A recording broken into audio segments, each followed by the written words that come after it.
My face looks way too happy for announcing what I'm about to be reading, because I know the second I say what you already know what it's going to be about, because it's going to be in the title and on the thing, and you know. So you're going to be like, why is she smiling like an idiot?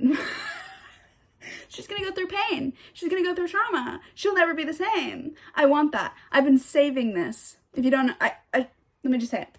I'm going to be reading Manacled. It's time. I'm ready. I'm excited. I've been building up for this, okay? I've been planning. I've been plotting. Do you ever like plot a read? Do you ever like plan for the perfect conditions for a read? I have plotted, I have planned, I have waited. I've been like, I want to read this book. I'm feeling like it's ready to read this book, but it wasn't the right time. It wasn't the right moment in my life where I wanted everything to line up, you know? And everything is finally aligned. There was literally a solar eclipse this morning, I think. I don't know. But you know what I mean? I've been planning, I've been plotting, I've been waiting, and it's time, and I'm really, really excited. And it's going to be a vlog, so it's not just going to be me reading. It's also going to be me, which I think is fun to record. I don't know if it's fun to watch, but I know it's fun to record because it makes me feel... I don't have a lot of friends, if you didn't notice. Well, I do. I'm very blessed. I have lots of friends. I got lots of friends, but they all live far away from me. They all left me. So it makes me feel like I'm just like chatting with my friends and like catching up with my friends when I do these kind of videos. And I'm really, really, really excited. I'm being left alone. I've been waiting for this because I knew that in 2025, my husband was going to be on a lot of work trips. And I've been waiting for like the first work trip of the year to read this, and it's finally happened. I'm not happy he's gone, but I am happy because this is so, I don't mean this in a mean way. And like, please know that I love Monsieur like with my whole body, my whole soul. Like, I know I joke about like fictional men, but like, even if Alexis was like standing from The Witch Collector, was like standing in front of me and he was just like, hey, let's run away together, like I would still have to bring my emotional support, Monsieur. Like, he still has to come with me, and he would hate it the whole time, but he would still come with me, and like, that's our relationship, and I love him to death. But also, he's a man, and like, I love living with a man. Like, don't get me wrong, I really do. I don't mind living with a man. There are things that they do that I don't love, but like, you know, it's okay. We persevere. And like, Monsieur is very clean and like very considerate and very mindful, and like, even though he pays for me to stay home, he still like takes care of his own business, and I do dearly love him for that. But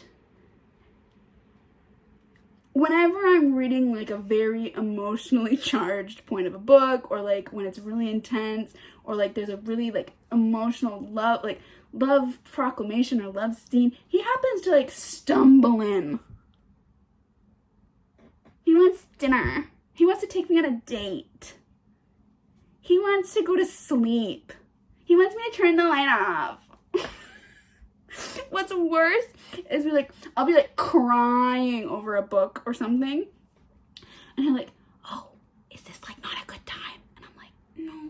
I'm like, go away. He's like, okay, I'll just go and shower. And he like gets in the shower, and then he like blows his nose. It's not funny. And I don't blame him. Like, I'm not mad at him for existing. But also, I kind of... because it's my world, and he should just be living in it. So anyways, I've been planning this because I knew I wanted to throw my whole emotional body into this book. I wanted the full experience, and I wanted that without him to ruin it. Even when I went to record this, he called me. Like, that's the kind of thing that's happening here. And like, I love him, and I want to live with him forever, and I don't even mind his dirty socks. But I do mind when I want to cry over a book, he like wants to hang out. You know? So I've been planning this. I've been plotting this. And double bonus, that nobody's gonna get this. Maybe somebody will get this, but I'm supposed to start my period this week, so I'm also already emotionally extra charged. So like, this is the time. This is the moment. If there is ever a time for me to fully emotionally connect to Manacled, it's going to be this week, and I'm going to do it. But before we can read Manacled, we need to go get supplies. We need to get provisions. I'm talking snacks. I'm talking drinks. I'm talking wine. I'm talking provisions, chicken nuggets, the things, you know, comfort food. that's what we need to do. So we're gonna go and do that first. And yes, I'm gonna take you with me. It's a vlog. Hello. This section gives me otherworldly anxiety because I don't know enough about wine to properly select one. But I do know I like this one. So I didn't tell you I'm cooking. I'm making myself a poke bowl. I'm only cooking actual food. I usually wouldn't cook actual food. I probably would have just used the chicken nuggets that I just bought. But I took salmon out the other day and we didn't eat it, and so it needs to be ate because I can't just throw away salmon. That'd be horrible. But I spent the entire day cleaning. I deep cleaned. I mopped and everything, just preparing for this read-a-thon. Basically, it's gonna be a read-a-thon. I don't know if I'm gonna go straight like do 24 hours because I'm gonna sleep if I want to sleep. I do have a 24-hour read-a-thon on my bingo card, but just because it's on the bingo card doesn't mean I really have to do it. But I do think it'd be fun to do it. What was I saying? Is this good? Oh yeah, it's fine. I'm making like my firecracker sauce. That's what it's called. It goes good with everything, but especially with salmon. It's so good. Anything like that's gingery flavored, if that makes any sense, it goes really well with. It's just sour cream, mayo, soy sauce. This is a gluten-free soy sauce, don't worry.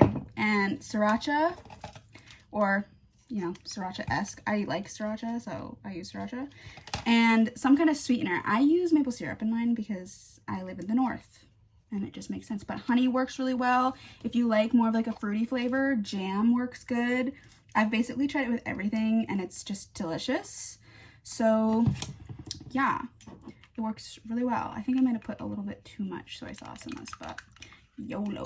And I had to make a full thing because even though it's only one person, my husband's only been gone for like not even 24 hours and I'm already starting to sound like an insane person. I will say, oh, that's rude actually. That's culturally rude. I learned that. I will say this Moscato that I got is really, really good and it does go with fish. And I am drinking it out of a pickle jar because I am a hillbilly. I do live in the woods. I'm okay with this. People think it's weird that I drink out of jars. It's not weird. It's resourceful. Anytime you discuss fan fiction, you do have to mention, do not buy, do not sell fan fiction. It is wrong. And I also should say that I downloaded this when they announced that they were publishing Alchemized. Before they even said that it was getting taken down, I was like, oh yeah, I'm grabbing that now. So I've had this on my Kindle for a long time, just sort of waiting. And yeah, so I don't know where you can get it now before anybody asks me. I don't know where to get it now. I'm sure someone on Reddit has it, so just Google it. And I will say, I have been spoiled a little bit for Manacled. I know some things,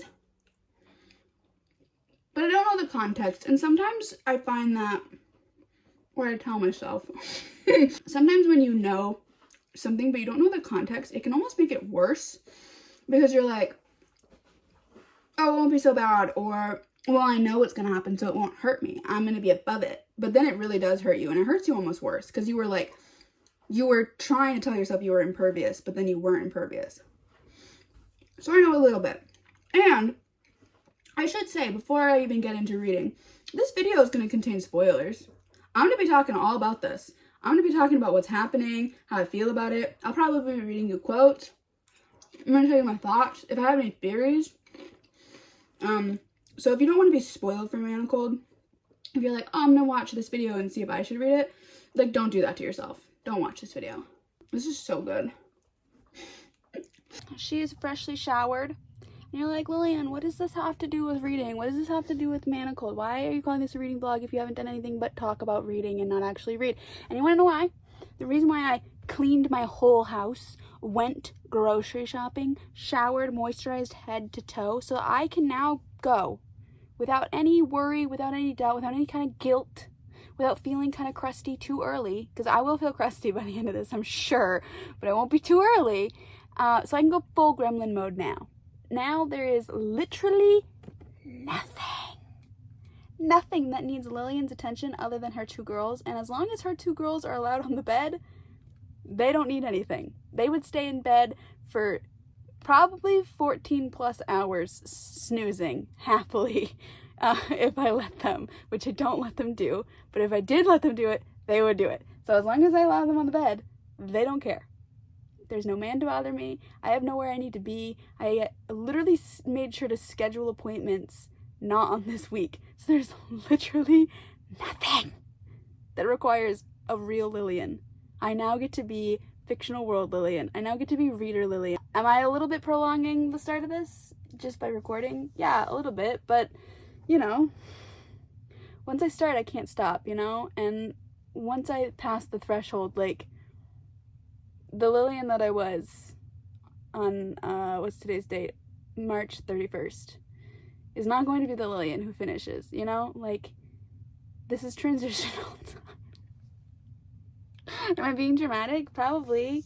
But do I have a feeling? Yeah, I do. I'm not one of those people. Like, I don't go into things trying to be, like, not like other girls. I want to be like other girls. Girls are amazing, you know? So I have a feeling that I'm going to be just like all the other girls. And I'm okay with that. So I'm just like, I'm current Lillian is having her final moments. Don't worry, I only had half of this glass. I'm not drunk. This is just how I really think. We're gonna start. We're gonna do it. I'm turning on my Kindle now. See me turning on my Kindle? I got a lot of Hermione things on my Kindle. And I'm not like I said, I'm not really a Harry Potter person. Found it. Wow, that was far back. Oh, I have to download it. Why wasn't it already downloaded? I just read the tags, and I'm okay with reading like non-con and stuff like that. Obviously, I already knew that was gonna happen. What I don't know is if there is like romantic spice or if it's just non-con all the way through. And I wish I knew the difference, but I really don't know the difference, and I wish I did. And I'm not gonna ask anybody because I don't want it to be spoiled. I'm just gonna go in with vibes, you know? And that's how I usually go in with fanfiction. And I have ended up in some very weird places, but you know what? I've always had a good time. Never once not had a good time reading fan fiction. I'll tell you that. I've read things I've DNF fan fiction for sure, but like, you know, you still have a story at the end of it. Even if you don't get to tell anybody the thing that you just read, the things that you have seen. Shut up, Lillian. Okay. So I read the summary as well, which I've literally never done. I know like some things about Manacled. Like I know it's like Handmaid's Tale-esque, and I know it's, you know, post-war, whatever. But what I didn't know was that it says, Hermione Granger has an order secret lost but hidden in her mind. So she is sent as an enslaved surrogate to the High Reeve until her mind can be cracked. I did not know that, and I'm really happy that this edition I was able to get the one with the pictures, because this artist is one of my favorite fan artists, and I actually knew their artwork before I got back into reading. So I know it's like I've been saving this for like years. I've been saving reading this for literal years. I almost don't even want to read it because it's just been like one of those things that I've just been saving for so long. But here we are. We're starting. Hermione has long given up hope of seeing in the darkness. I just read the first line. We're in it. We're going. We're done. Like, that's it. I just did the, like, conversion. It's a loose conversion. And it's for every 250 words, that's like 1 page in a traditionally published book. It's not an exact science, but it's close enough, you know? I regret that because it's like almost 1,500 pages. I mean, I've seen people bind it before, so like I should have known that. Like a 4-book series. Huh. And she condensed it into 1,000 pages for the rework. That's interesting. I wonder what she cut. I mean, we'll find out. That's the whole point of this. The whole point of this is so that I can be ready for when I read Alchemized, okay? And not really. I mean, I would have always read. I just shut up, Lillian. Just shut up and read. You know. But she just got her checkup or whatever, and now she's hearing somebody talk after, like, over her or whatever.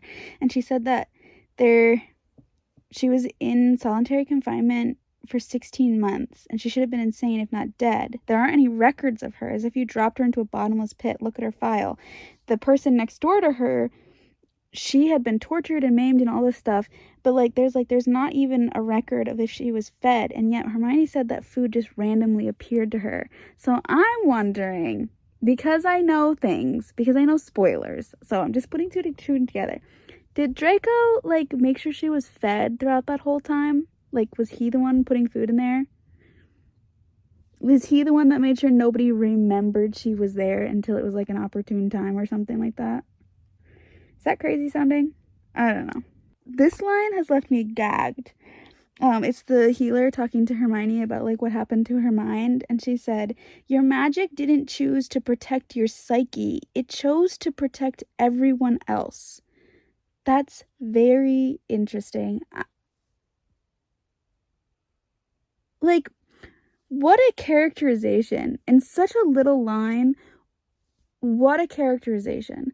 I'm also kind of curious to know how old Hermione is in this, because she did say that she was a healer. I was a healer in the hospital ward.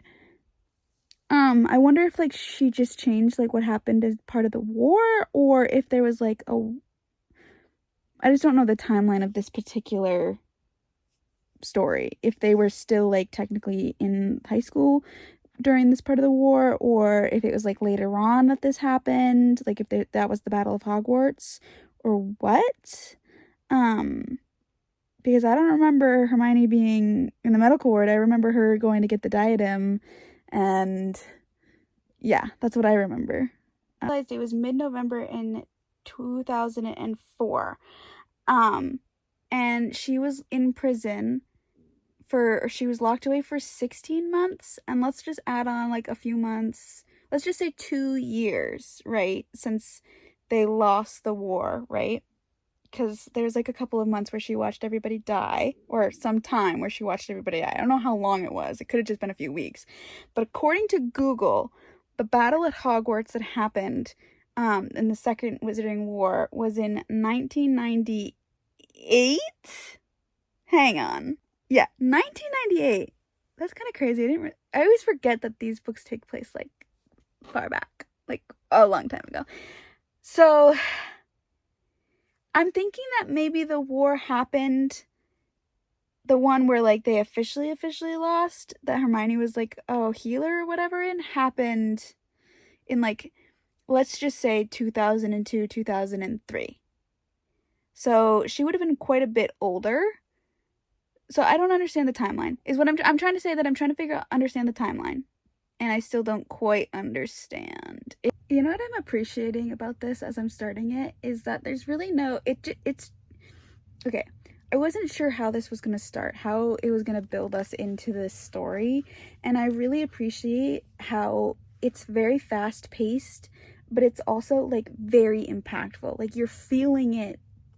I'm feeling it. It's hitting straight where I wanted to hit, but it's also boom, boom, boom, but it's also feeling I'm not missing. You know what I mean? Does that make any sense? I'm appreciating the pace of the beginning of the story. It's getting us where we need to be without it feeling rushed or unnatural, and I really, really appreciate it. So I've met Draco. I know I'm not supposed to do that, but I have seen adult Draco. Okay, the man is fine. Evil, whatever, I don't care. Still fine. I'm a simple woman. I have very loose morals, unfortunately. What am I saying? It's because he's fictional, okay? Let's be for real. It's because he's fictional. Nobody take that seriously. Anyways, and his wife, who, isn't great, but also she's also kind of a victim in the situation. That's what Hermione says about Draco right away is that she never hated him for when he was a kid, because she understood that it wasn't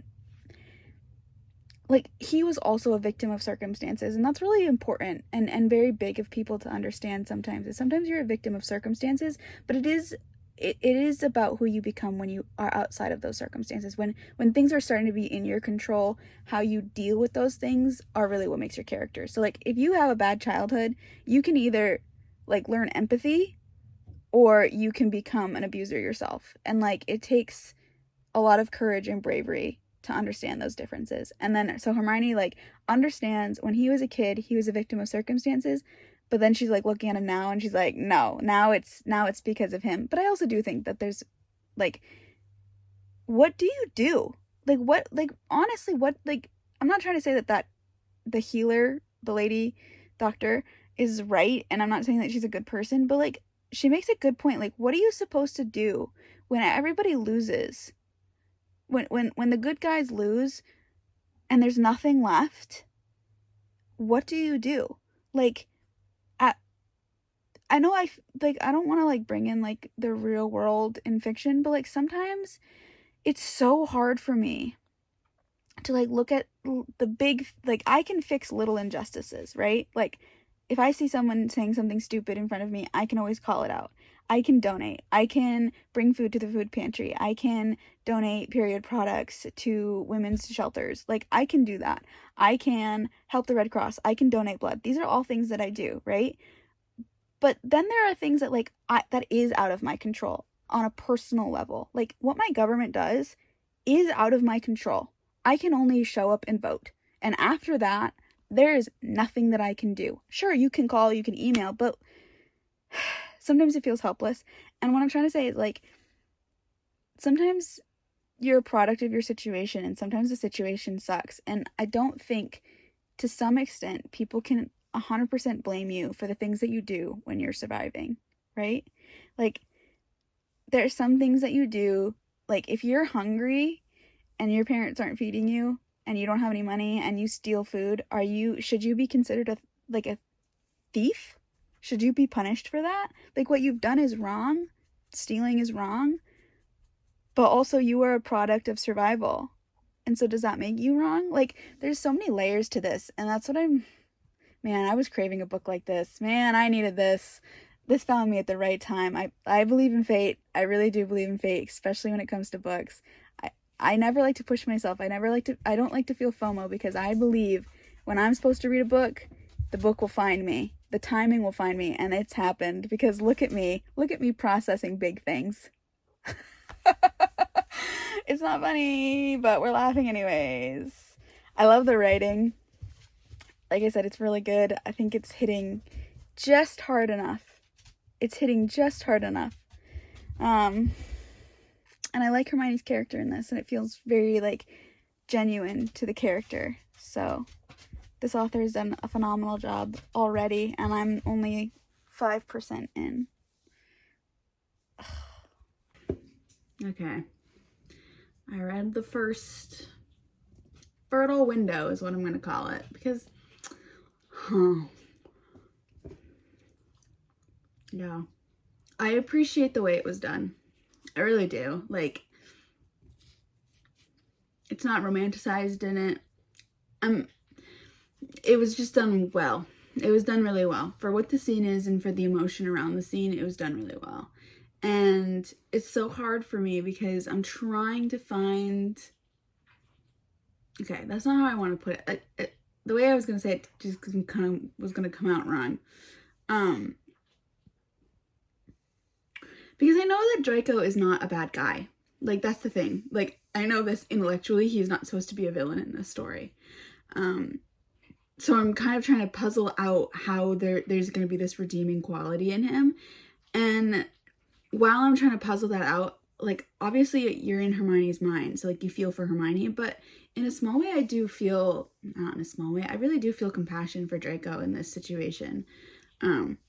Because I know intellectually he's not a villain in this story, that he is a victim in this as well.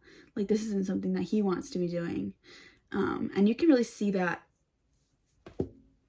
I want to talk about it, but I'm not sure, like, if I should talk about it. Talking about sensitive situations is a sensitive subject. I'm just gonna eat my ice cream. I know that I know some pieces of the story, and I know it's a Harry Potter, storyline. So I know that there's gonna be, like, a plot here, right? There's gonna be a plot here. And I'm very curious to see what the plot really is. I originally thought that Harry Potter was gonna be, like, alive, but I don't know, Hermione described how he died, and it was pretty brutal.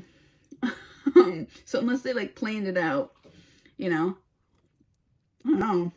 Is there gonna be like time travel involved? Because I know she always has that time turner. So time travel is canon in the Harry Potter universe. How it's gonna work? I'm just confused. Not confused, but I'm interested. I'm interested in the ride. I'm halfway through chapter 7 right now. And the words escape me. I'm just trying to figure out how Draco's gonna be a good guy, you know? Because he's not coming off as a good guy. So is there some kind of like Winter Soldier action coming on here? Has he been programmed, taken over? I have figured out the timeline though, like more definitively as the story goes on. She drops more information, and it looks like from like when they were in high school, there was like the war actually went on longer and for more years. It's a lot more nice to know. That's all I got for right now. I'm just gonna eat some ice cream for a minute. I'm gonna process. I'm processing, and I process through doing things. I'm apparently talking. I should have gotten mint ice cream. This is not hitting as I wanted it to. It's not bad. I got pistachio. I figured try something new, you know? I have a theory that the flashbacks are the memories that she like hid away, that she purposely hid. That's the order secret. And I'm thinking that they're gonna have to do with Draco, and like when she first came to the house and he like went through her memories, he was like, oh, you really don't remember, as if he knows like something she does that she should remember. I don't know. And then I was also thinking that maybe like they're like, what she doesn't remember is like Draco and Hermione like during the war like actually were together.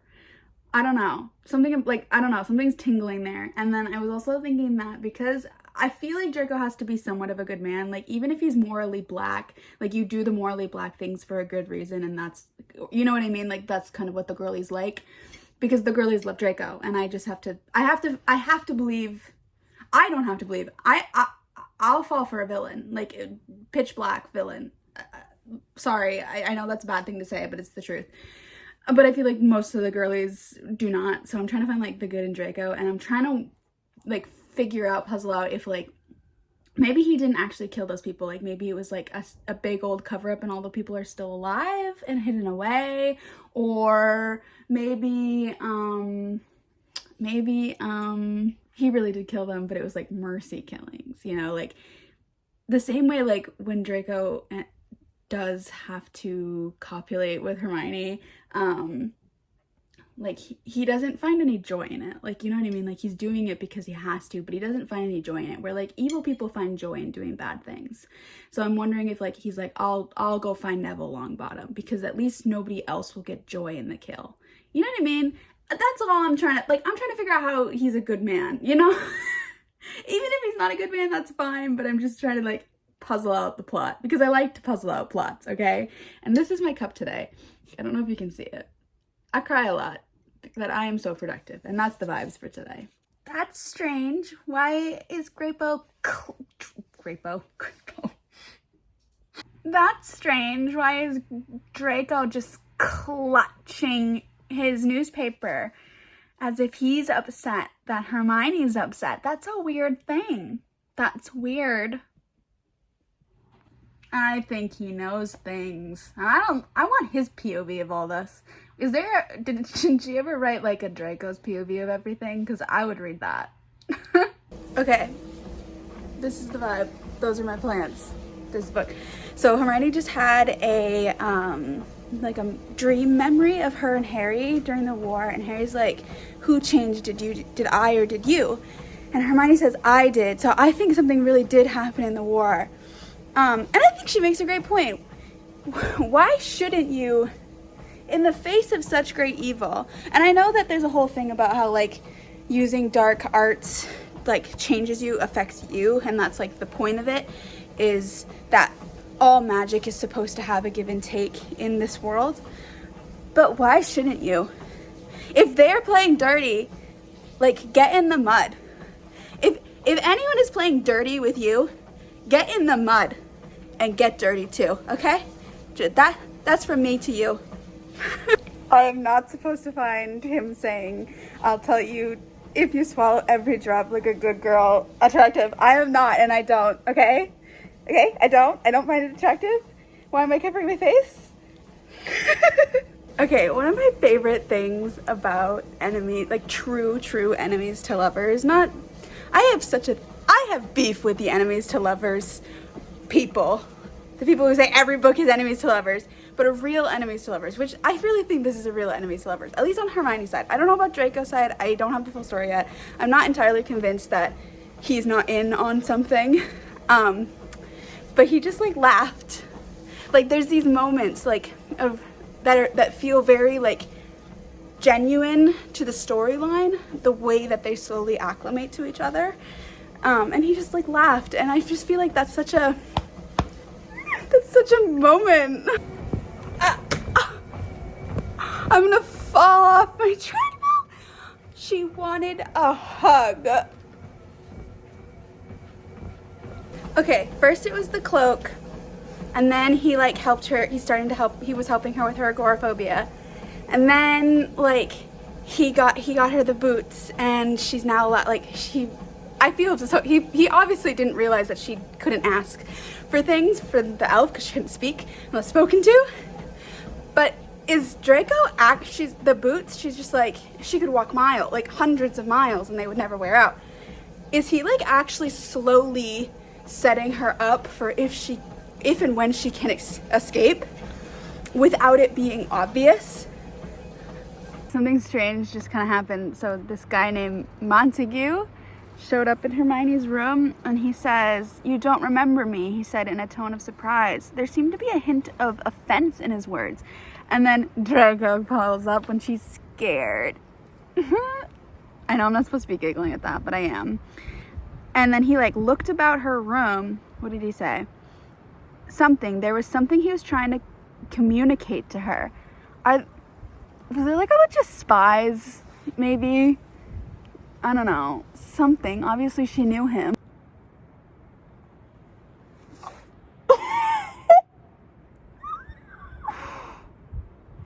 Kissing his wife and then looking up at Hermione, catching her eyes. Hermione is trying to figure out what's like driving Draco, because she's like, he doesn't even find enjoyment in the killing. He doesn't find enjoyment in anything. He's just doing what he's told with nothing he's gaining. She's like, even a mid-level Death Eater has the exact same things as Draco, and yet they have joy in it. But he doesn't get anything. He has money, but he doesn't spend it.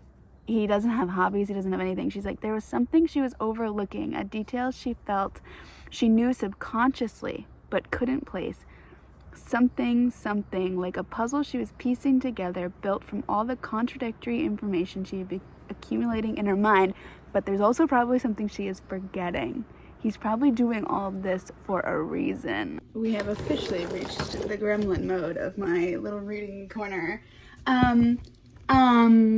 That's crazy. Jenny and Hermione, it's like another memory of Jenny and Hermione, and they're talking about like contraceptive things, and I guess the first time she had a memory with Jenny that Jenny had gotten pregnant, and that's why she was so upset. But she's like, why? Hermione is thinking now again that Jenny and Harry had been together, and she had forgotten it entirely. Harry and Jenny's relationship had been something she had forgotten intentionally. What was it Hermione had been hiding? They had a kid! She was protecting their kid, right? Right? That kid would probably be what? 4 or 5 years old now? There's like also this moment where Jenny was just like, are you shagging Snape? And I like gagged.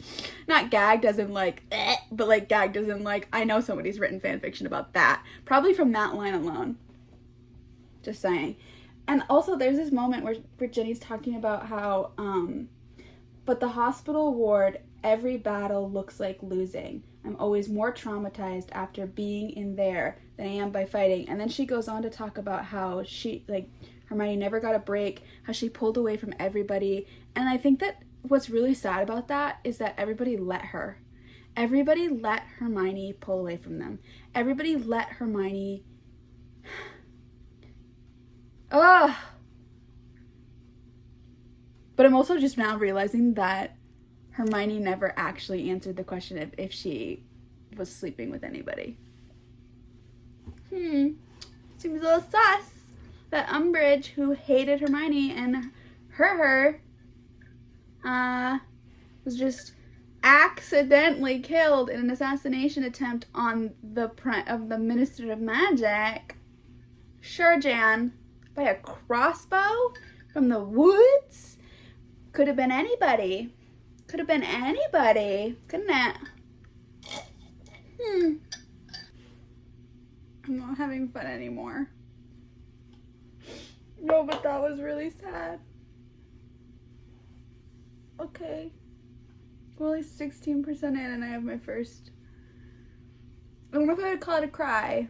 Voldemort just started like shredding her memories just for fun as Draco holds her face. Wow, like the image here.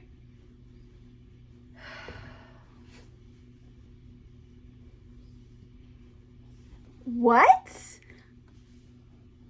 Okay, so they're talking about Jenny, and it says that it's a pity you did not bring the Weasley girl back alive. I'm sorry, my lord. I had no idea of her significance. As you recall, she was nearly dead when I found her. Did they not actually get all the Horcruxes? Did they not actually get all the Horcruxes, and that's why... Oh, is that the plot? The Horcruxes? Because of the locket. I was kind of confused on like what they were talking about first. Because obviously Hermione's like out of it, so she's not like paying attention, and obviously she's gaps in her memory. It was the Order. Who else would have known? That fool Slughorn must have told Dumbledore. Potter must have known. That's why he broke into Hogwarts. Someone was overlooked during the purge. Someone significant to the Order. Not one of their ignorant foot soldiers. I'm certain the Mudblood knows who it is. So somebody is alive that was part of the Resistance who is important. And then he said, have you learned how the locket came to be in her possession? So the locket, I remember that Umbridge had that locket and they had to like steal it from her. And like every time somebody wore it, it made them like more nasty. So Umbridge is dead, it doesn't matter. And apparently it wasn't done in Hermione's honor. Fine. But somebody did destroy a Horcrux. Oh my goodness, is it Draco? Is Draco the one in the Resistance? Who knows? The drama! Okay, well that felt vaguely romantic. He just said, you know, I will die before I lose my hold on her. Hermione broke Jenny out but Jenny was being used as an experiment for curses. But then Draco killed her because I think it was a mercy. I honestly think it was a mercy. But that was when Hermione was captured. It is crazy how well this author has written the war and how like they're a terrorist group and how like they couldn't use hospitals and all this stuff, and like really building like this real sense of like just utter despair. Just utter despair, but like in such a unique and interesting way, because like when we you know, in the canon Harry Potter things, you see it like the war as like these two sides, the good and the bad, but like in reality the war was so concentrated to just like Hogwarts and just, you know, whatever. And how many millions maybe of wizards and witches are there in the world, and how little of them came to help? And now in this, the war was dragged out for years, and it's kind of just like the scope of it is incredible, the way that this author has written the scope of this war. And like how they were like, oh, everybody can just go to a hospital, and then Hermione's like, no, they won't be able to just go to a hospital. And they kind of just thought she was crazy for not like being a fighter, but she realized that they were going to need someone to stitch them back together. I feel very chastised because Malfoy comes in wearing his hunting outfit, and I was like, hot. And then immediately Hermione goes, oh, I wonder if that's what he wore, if this is the outfit he wore when he killed everybody I ever cared about. And I'm like, I'm sorry, Hermione. You were a better woman than I. Kingsley had died a few months before the final battle. Were you the one who... He met her eyes and nodded. He was in my way.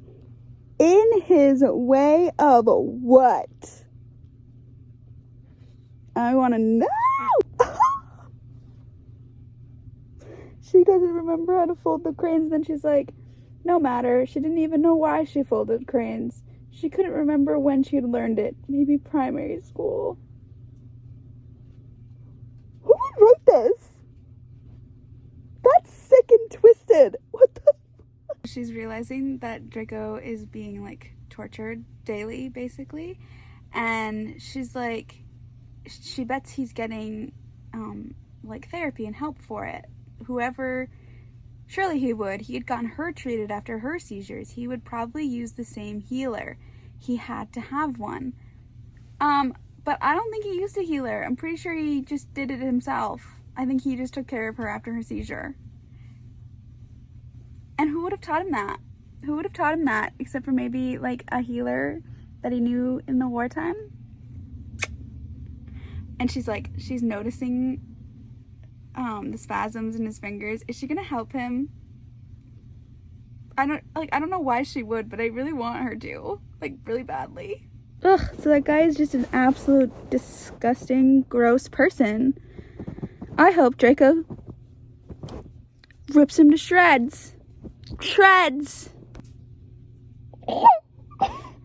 Look, when I said I wanted him to rip him to shreds, I did actually mean him shoving his hands inside of his abdominal cavity and pulling out organs and winding them around his fist. That is the most attractive thing. No, okay, sorry. There is one other scene that I have read in my life that is maybe more attractive, but that's because it will always be the most attractive thing I've ever seen in my life. And I call it the Great Panty Dropper. What years? It was like 2023, I think, when I read it. And I have it written in the book. It's in City of no, it's not. It's actually in The Wolf and the Witch. It's in the Witch Collector series. This is second to that. Second to my favorite scene with my favorite book MMC. I keep his name on my finger at all times. Hot damn! Hot damn! Draco always comes for me. You know what? You know what? I bet he was trying to come for her when she broke Jenny out. And that's because he's like, I wasn't there when she broke Jenny out, but he did find Jenny. And I bet he was trying to find Hermione. Draco always comes for me. Is that what that's what she said, right? Oh, Malfoy always comes for me. Sorry. Sorry. Her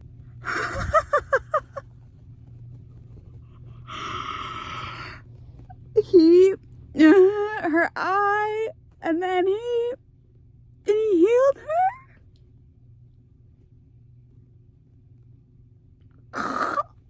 He just performed an impossible leap across the continent to be there for her, and he still had enough magic and will to heal her.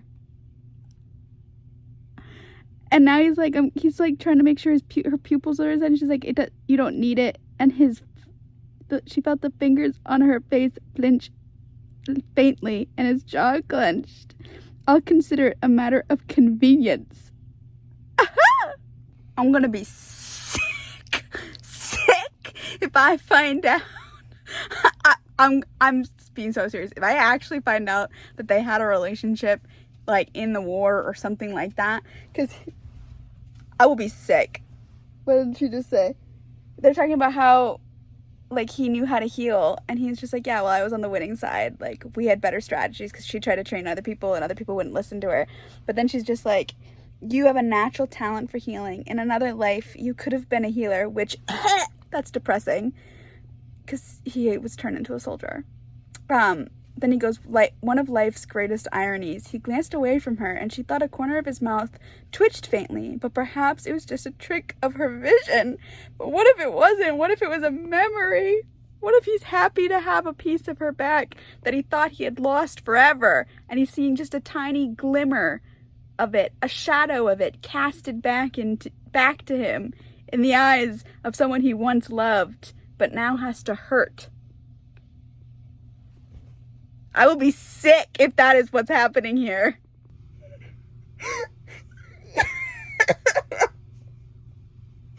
Do you think St. Mungo's will still hire me after I murdered someone in their waiting room?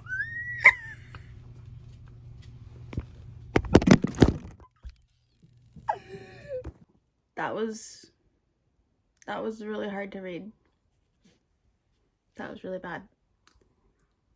My insides don't feel very good right now. Like, the feeling is like a stone sinking in. He puked after.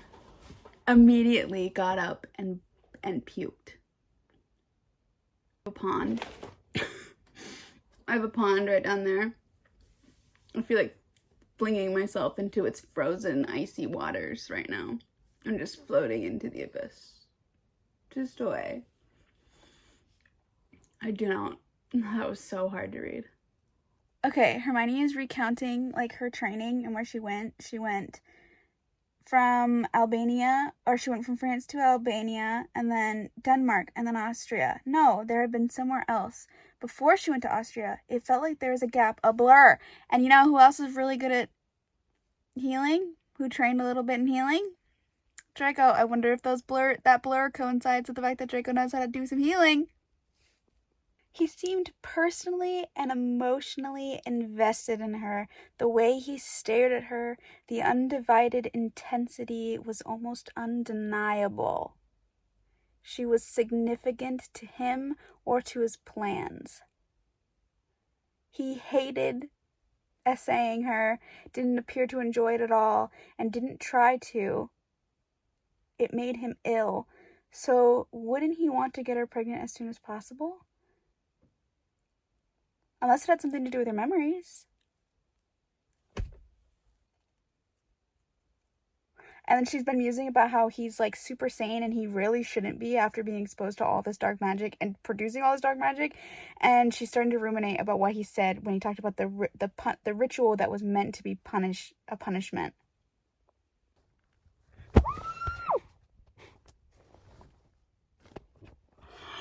He just called her a Granger. And then he said, if I had known what pain you'd cause me, I never would have taken you. And he's holding her throat. And then he goes, but at this point, I suppose I deserve to burn. I wonder if you'll burn too. He just kissed her!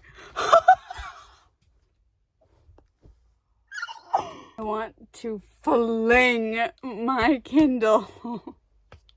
What just happened? Why did he... I mean, I know realistically the author could not have let it gone any farther without making Draco seem like a bad guy in the end. Like, I get that. But also, why did he have to leave her like that? Why do you have to say something mean? Why do you have to push her away?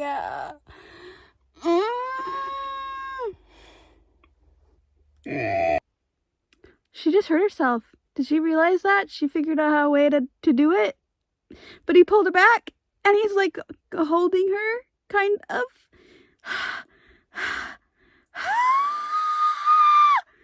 Don't hurt yourself, Granger. That is an order, he says. I feel the need to, like, go chop some wood right now. I feel the need to remop my floors. I think that I'll just go out and sweep my driveway. Hermione's pregnant. I feel like Draco must have known because, like, he just, like, started acting like an actual jerk right before it happened. And I just don't know how to feel about anything right now. The problem is that, like, I'm not, like, I feel for Hermione so much, but I know that Draco is also a victim in all of this. So, like, whatever he's feeling is fair. It's not fair of him to be mean to her, but, like,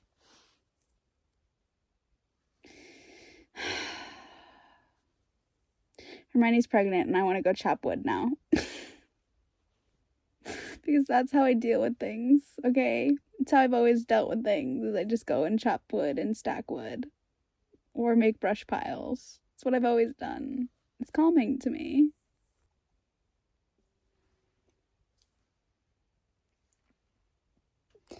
So Hermione's like super sick, languishing in bed in pain. And Malfoy comes and he sits with her. And he brought in all these doctors trying to help her. And he's been doing pressure point vibrations with his... I can't. But what is happening right now? What is happening? She keeps having these, like, flashes of these things. And apparently you seem to have successfully hoarded yourself out. Happy to know you've got your chess piece locked in place. If this is, and then, like, Harry's talking, like, what is going on? How many people did you kill today, Hermione? 10, 15, do you even know? And then she hears this one voice, "You're mine, you swore yourself to me," growled into her ear. Who is that? And what is happening? What did Hermione do? If you manage to succeed, you're just as likely to destroy the order as save it. I'm sorry I did this to you. Finally, Malfoy was standing over her, his face white, his eyes glittering with rage. I have warned you, if something happens to you, I will personally raise the order. That isn't a threat, it's a promise. Consider your survival as much as a necessity.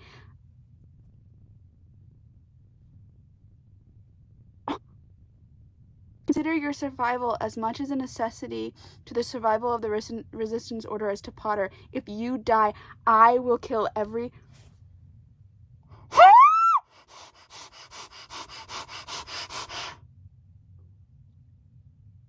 What happened?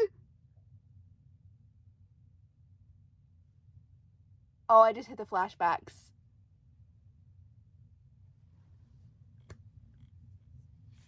Oh no!